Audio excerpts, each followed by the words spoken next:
Welcome to FRCMedia News for Thursday, April 28th, 2022. I'm Keith Tebow. Governor Charlie Baker was in Fall River this week to hear from Durfee High School students who are getting a jump start to college. We get an update on police department activity with Interim Chief Paul Gauvin, and we preview an interfaith walk in support of Ukraine this weekend. All this and more coming up.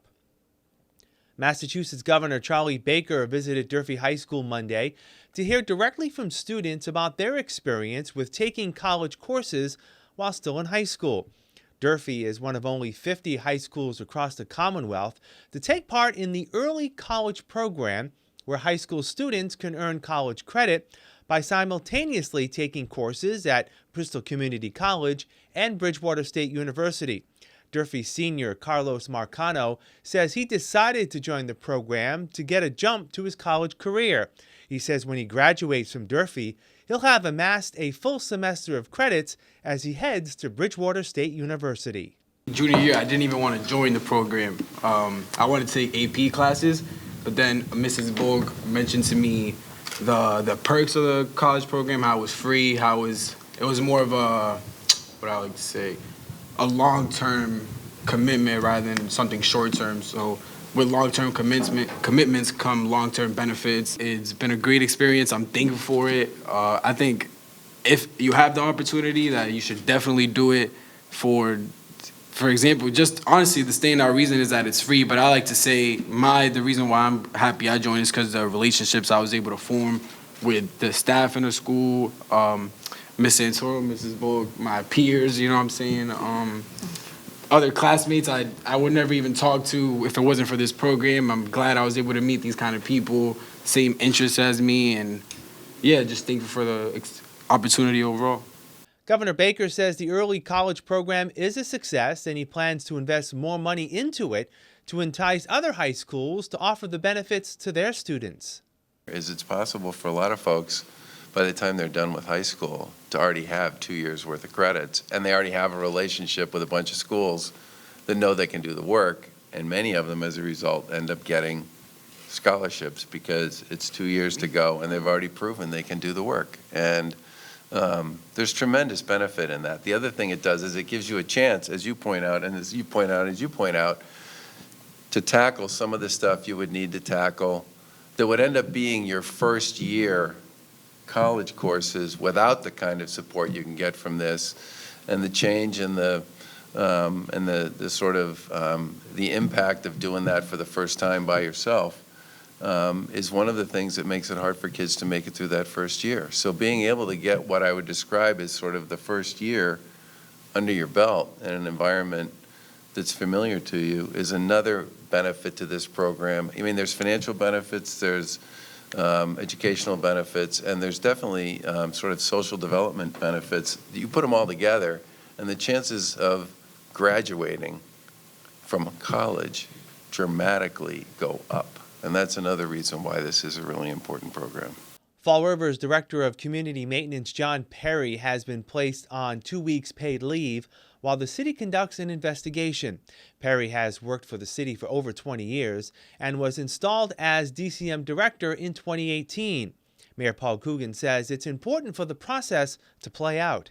We're trying to make sure we don't jump the gun on anything, and we have our facts across, whether they're good or bad, in order as we go forward with this. We want to make sure all of our department heads have one goal when they go to work every day, and that's to make Fall River a better place to live. And again, when things come up, it's our job to address them, and we're doing it in a thorough and thoughtful manner. And I'm sure we'll have some announcements probably at the beginning of next week.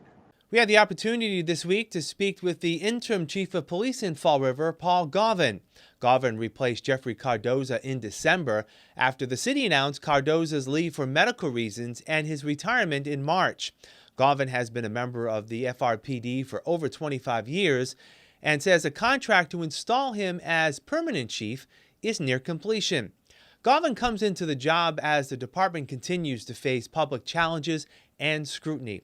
The Bristol County District Attorney's Office is conducting an independent investigation into the discovery that drug arrest logs for the last 2 years have gone missing, potentially jeopardizing drug prosecutions. Gauvin says the department is cooperating fully with the investigation while taking a hands-off approach. I haven't had any communication with them, and right now that's kind of how I prefer it, because I don't want to have any perceptions that we've had, other than assisting them to cooperate to get them the documents that they need or to set up interviews. Beyond that, I'm just taking a wait-and-see approach. When they have some information to give to me, then we'll take the proper action from there.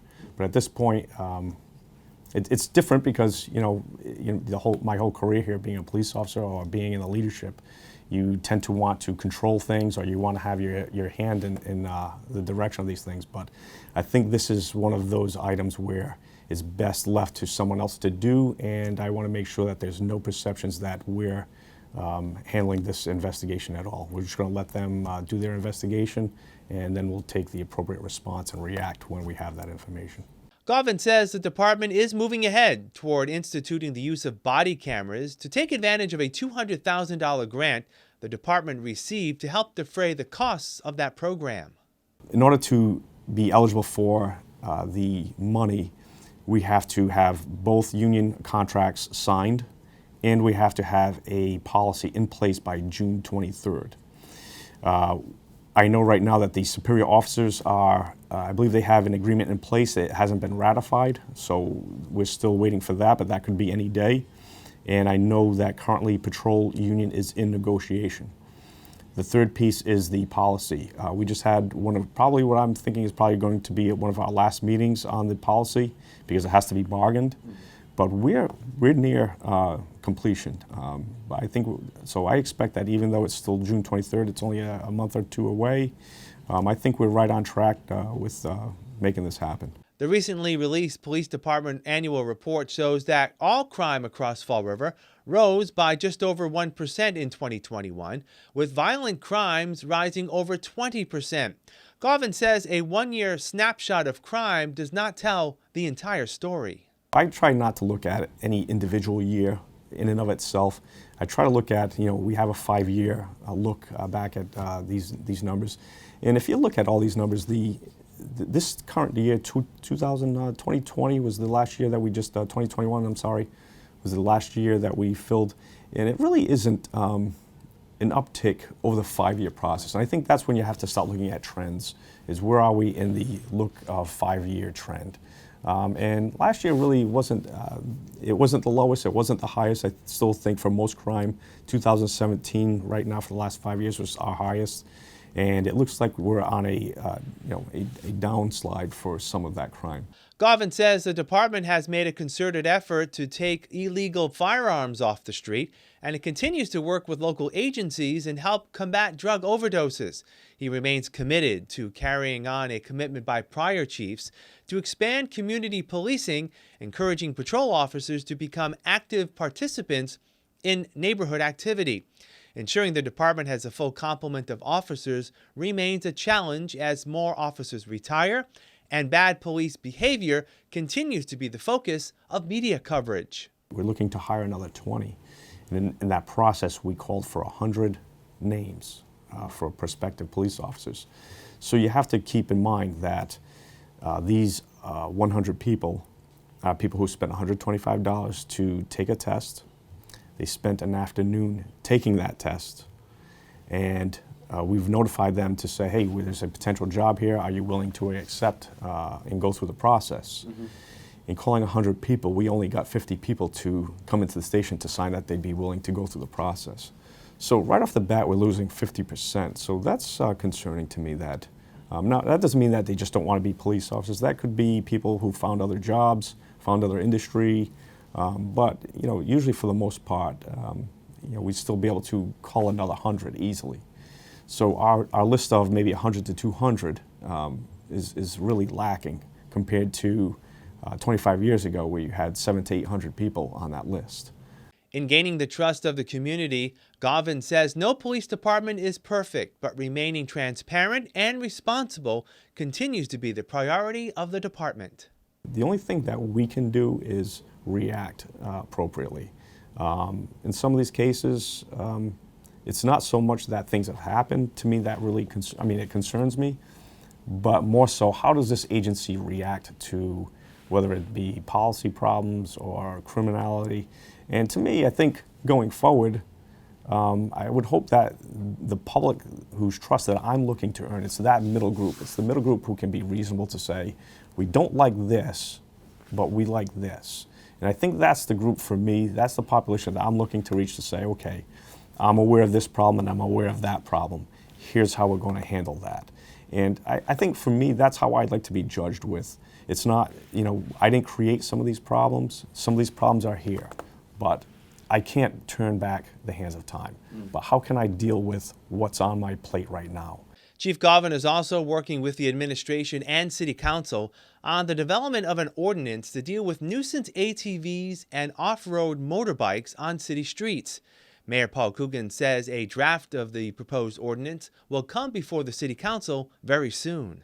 These people weaving in and out through traffic, driving on a sidewalk, driving down the parking lot, cutting out. It's not safe. Regretfully, last year we lost a young man in Fall River that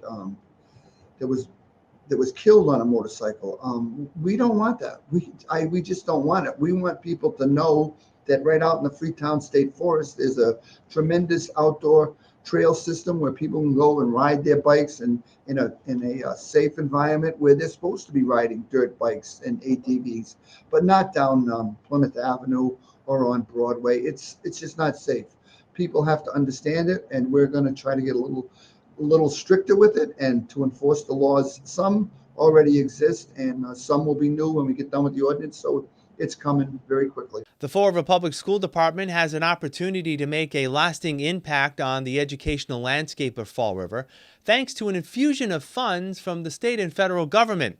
The school committee earlier this month approved the FY 2023 budget, a spending plan that will exceed $200 million and is nearly $18 million above FY 2022. School Superintendent Maria Pont says the added financial resources will go directly to supporting students. We're making sure that we have support in classrooms, hiring more paraprofessionals. Every kindergarten class will have paraprofessional, every first grade. It's very hard with 4 and 5-year-olds for one adult and 28 kids. We also are investing in interventionists, a lot of SEL investment. Also, we know that along with the academic gaps, there are mental health issues that we need to address. So we're investing in counselors as well as student support people to work with students, and we have community facilitators to bridge that gap with families and schools. Hopefully bilingual people in every school that are going to do some of that work with families and engage our families. That is something that we need to do and include family voice in all that we do. Pont says efforts continue to hire and retain qualified teachers. The city experiences substantial teacher turnover each year, and the district has worked on providing a competitive wage to keep teachers in Fall River. Working in a district like ours, people need to have that drive. They want to make a difference. If you're looking for an opportunity to really work in a place that you're going to make a difference and change the future, this is the place to be, because our kids need adults that are invested in them. They really need people that believe in them and that are going to stick by them. A lot of our kids have experienced a lot of trauma, a lot of different issues that we need to work through, and we have people that are committed. They're not here for the money. They're here because they want to make a difference. They need to make a living wage, but for the most part, our people stick with our kids and stick with our district because they know they're making a difference, and we appreciate that more than we could ever pay them. Focusing on the successes within the department is important, but challenges persist. Pont says the school department is keeping a close eye on COVID infection numbers, even though cases within schools remain low. She's also not afraid to admit that bullying is a problem and it is being taken seriously. Anytime that there's incidents, we act accordingly, and we use the discipline policy as needed. and follow the law. I think that we're seeing a lot more of it because we saw a lot of, we saw a lot of students were in isolation. They worked, they were behind that little mini screen, and a lot of it happens, starts there, right? Certainly, it takes on different forms through as you said, through the generations, right, and the years. But it's a real issue that needs to be addressed, and we need to do our part as a school. Every parent deserves the right to send their child to school and recognize and expect their kid is safe, right? That's what parents do. I brought my kids to school. I expected the school to protect them, right?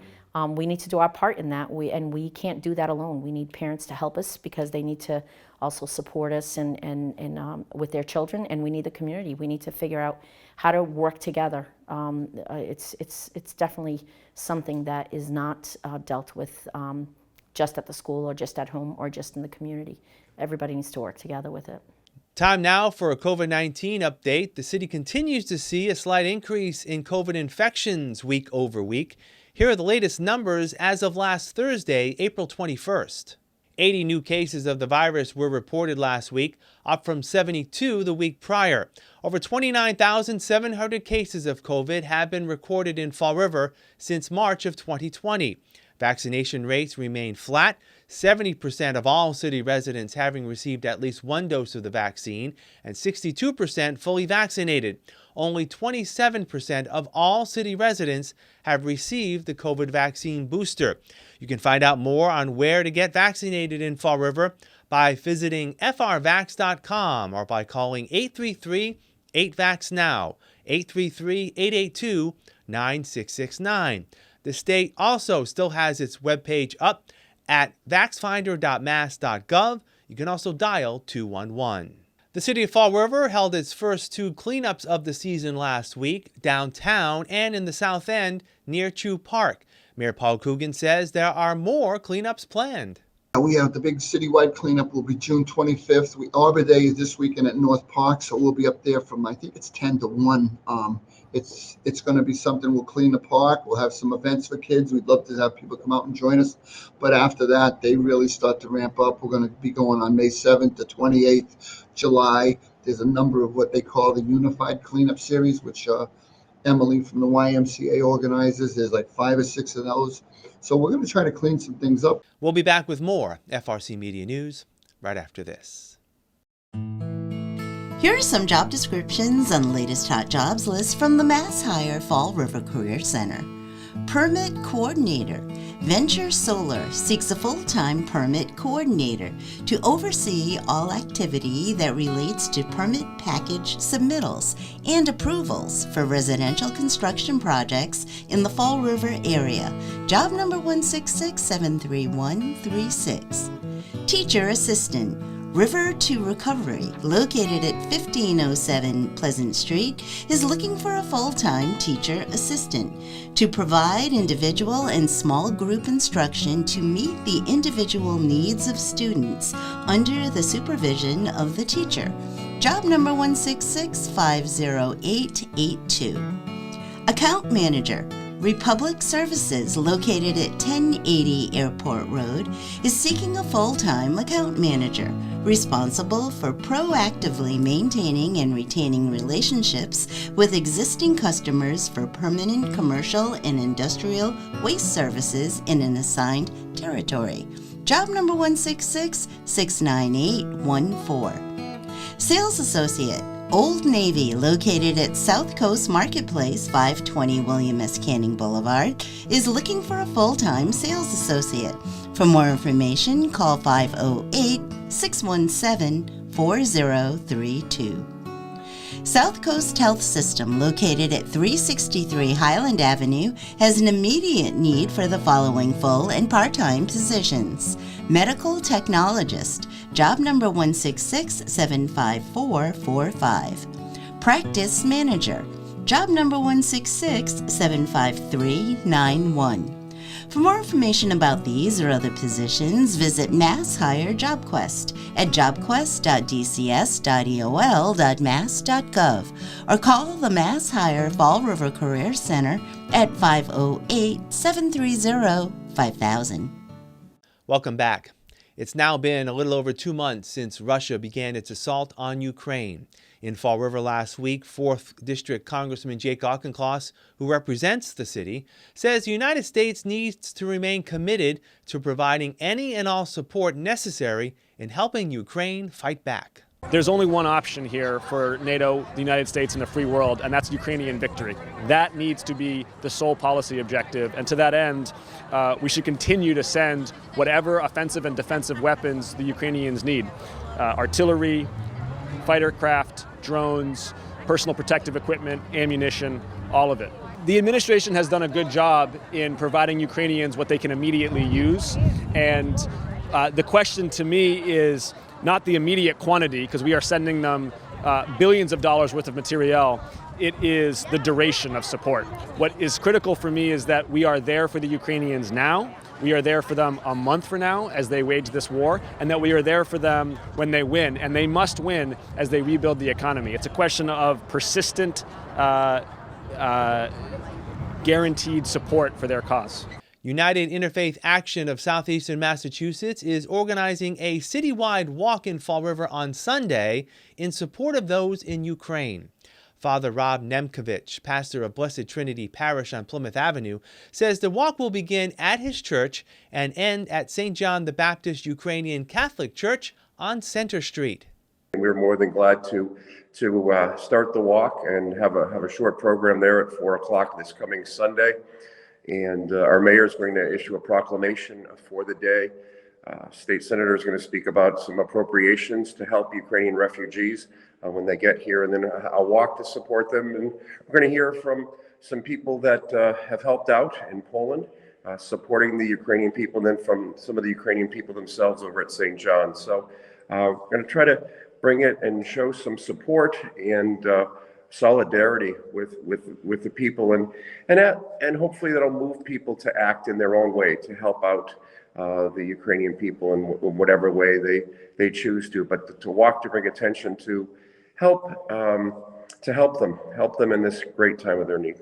The walk will begin at Blessed Trinity Church on Plymouth Avenue, head west on Globe Street, then north on South Main to Rockland Street, heading west past St. Stanislaus Church. The walk will then move south on Broadway and then west on Center Street to St. John the Baptist Ukrainian Catholic Church.